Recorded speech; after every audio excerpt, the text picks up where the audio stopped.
Harmonie atypique. Bonjour, bienvenue dans ce guide audio Harmonie atypique. Aujourd'hui, je vais t'aider à reconnaître les 7 grands signes qui montrent que le système nerveux de ton enfant est peut-être arrivé à saturation. Ces signes ne sont pas des caprices. Ils sont le langage silencieux d'un cerveau qui a beaucoup travaillé, beaucoup ressenti, et parfois, beaucoup souffert du bruit, des stimulations et des émotions de la journée. Plus tu apprendras à reconnaître ces signaux, plus tu pourras intervenir avant que la crise n'apparaisse. Commençons ensemble. Signe numéro 1, l'irritabilité soudaine. Le premier signe est une irritabilité inhabituelle. Ton enfant semblait aller bien, puis soudain, il répond sèchement, il s'énerve, il refuse de coopérer ou éclate en pleurs. Ce changement peut sembler arriver sans raison, mais en réalité, son cerveau a déjà accumulé énormément d'informations. Il n'a plus assez d'énergie pour continuer à tout gérer. Ce n'est pas de la mauvaise volonté, c'est un signal d'alarme. Signe numéro 2. Les bruits deviennent insupportables. Le deuxième signe est une hypersensibilité au son, des bruits pourtant ordinaires, une télévision, des enfants qui jouent, une porte qui claque ou même ta voix peuvent devenir extrêmement agressifs. Ton enfant peut se boucher les oreilles, fuir la pièce ou demander le silence.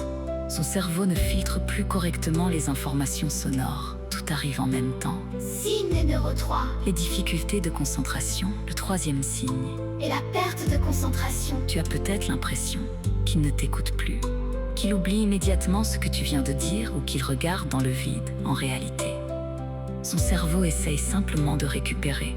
Il n'a plus assez de ressources pour traiter de nouvelles informations. Signe numéro 4. Le besoin de s'isoler, le quatrième signe, et la recherche du calme. Ton enfant part dans sa chambre, il s'installe dans un coin. Il refuse les câlins, il ne veut plus parler. Ce n'est pas contre toi.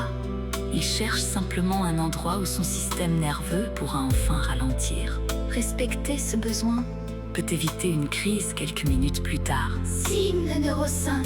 Une immense fatigue, le cinquième signe.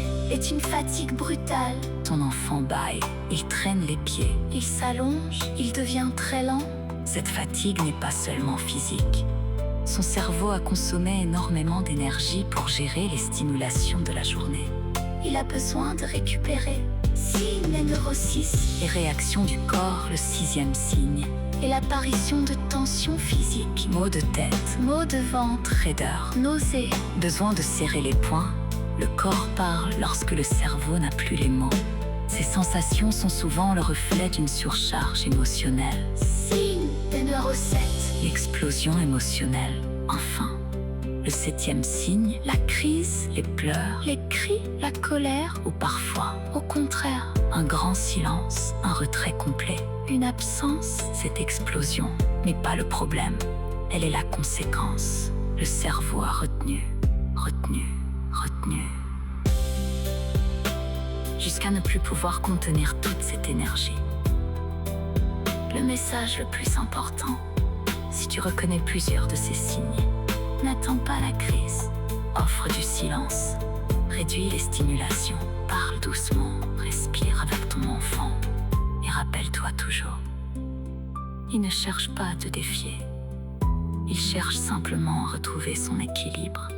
Conclusion, chez Harmonie atypique, nous accompagnons les familles avec des outils concrets, des méditations, des exercices de sophrologie, de l'EFT, de la relaxation et des accompagnements parents-enfants pour aider chaque système nerveux sensible à retrouver son équilibre.